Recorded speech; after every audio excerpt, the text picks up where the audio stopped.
मी आणि माझे मित्र रायगडाच्या पायवाटेने वर चढत जाता. संध्याकाळचा ऊन उतरला होत आणि किल्ल्याच्या दगडी भिंतींवर सावळ्या लांब लांब पसरल्या होती.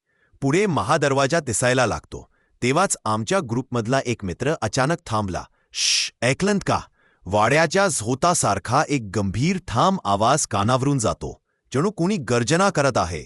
फार जवळ नाही, पण रायगडाच्या हृदयातूनच.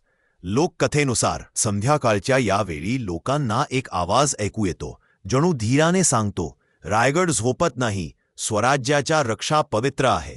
आम्ही थोडे पुढे जाता आणि महादरवाजाच्या प्रचंड दगडी कमानी खालून चालत असताना थंड हवा अंगावर शहारे आणते.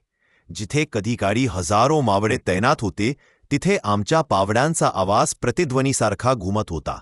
आणि अचानक एका वळणावरून वर आकाश दिसतं, खाली खोल दरी आणि त्याच्या मध्यभागी रायगडाच्या सिंहासनासारखा उठलेला किल्ला.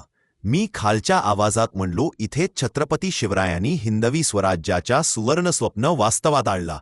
त्या क्षणी